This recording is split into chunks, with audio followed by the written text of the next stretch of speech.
கொத்தமல்லி ஒரு பழமையான மூலிகைங்க. இந்த மூலிகையான கொத்தமல்லி பார்த்தீங்கன்னா, கிமு 5000 ஆண்டுக்கு முன்பே கண்டுபிடிச்சிட்டாங்களாம். இது இந்திய மூலிகை அப்படின்னு பலரும் நினைச்சிட்டு இருப்பாங்க. ஆனா இந்த மூலிகை தோன்றியது என்னமோ இத்தாலியில தானா.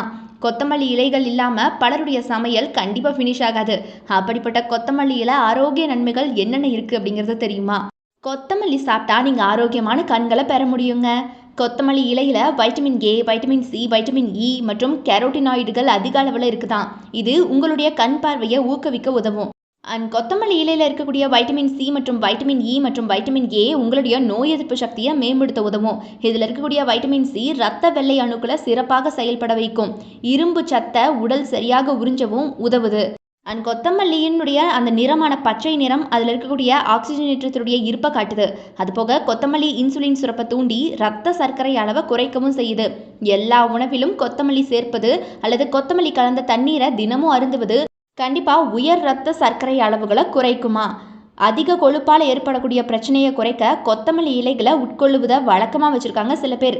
இதனை தினமும் எடுத்துக்கிறது மூலமாக எல்டிஎல் அப்படின்னு சொல்லக்கூடிய கெட்ட கொழுப்பு குறைவதோட ஹெச்டிஎல் அப்படின்னு சொல்லக்கூடிய நல்ல கொழுப்பு அதிகரிக்குமா. அதுபோக உங்களுடைய எலும்புகள் நிறையவே பலம் பெறும். அதுபோக ஆரோக்கியமாக வச்சுக்குமா உங்களுடைய பாடியை.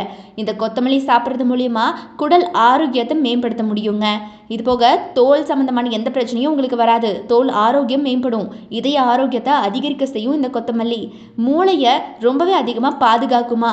இந்த மாதிரி எக்கச்சக்கமான பயன்கள் இருக்குது நம்ம கொத்தமல்லியில்.